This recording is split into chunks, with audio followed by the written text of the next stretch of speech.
Alright guys, this falls in the lob category. What you want to do before starting is make sure you take a center parting, then take your first section right below the occipital bone, and that'll vary with the thickness or density of the hair. Now as you guys are noticing, I want to set myself up for success. What I do is I make sure I turn the cape so I'm not cutting across those buttons. The other thing I want to do is make sure that I cut the hair evenly damp but not wet. If you cut hair too wet, what that's going to do is cause the scissor to push the hair a little bit and also cause tension. The reason why I'm not cutting this in my fingers is we're going to flat iron this, and it's got to show no graduation or what they call crappage at the bottom. So that's why you see me combing it down and just touching it once but not sliding my finger to create too much tension. I'm able to cut on that cape, again, by turning it, and sometimes I'll actually take a clip to hold it. I'm continuing to take sections, moving up the head, and cutting it right on my cutting line. A couple other things you want to make sure is you're putting a slight arc in the hair, and the reason for that is because when the head is down, if you cut it straight across, when they raise their head, you will create more of a U shape and you will not have that nice angled lob that you want to create.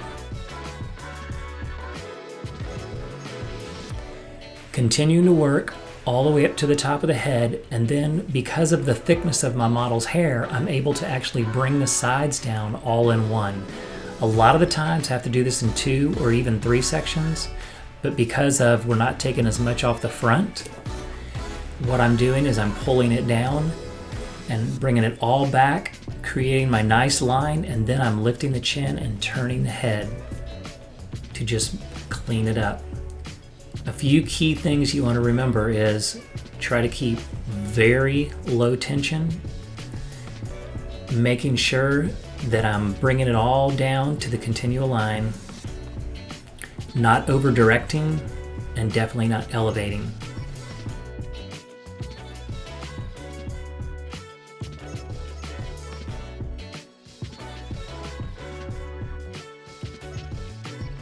Okay, now I'm checking my sides, making sure they're all even, and now we're going to start the layering.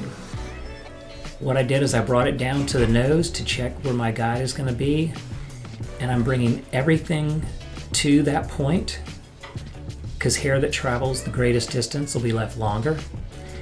And as if you notice, what I'm doing is I'm cutting from point A to point B. Point A would be the tip of the nose, which was my guide. Point B, of course, would be the length.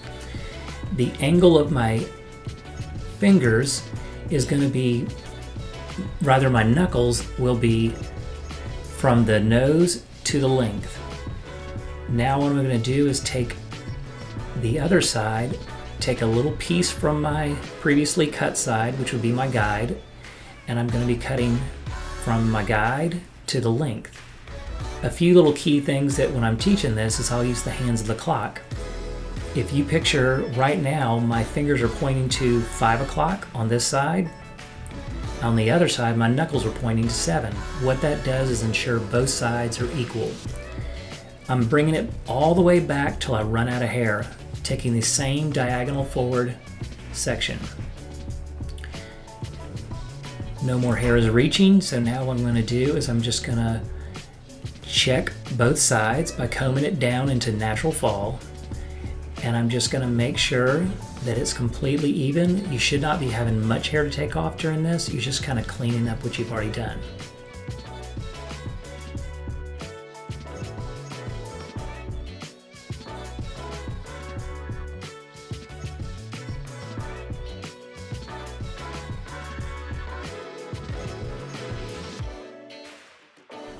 And this is the finished result. And with a little bit of layering at the bottom, it allows you to turn it under, let it kick out a little bit. If you style it with waves in it, it doesn't look so full at the bottom. So it has a lot of options by just putting this few little bit of layers in there.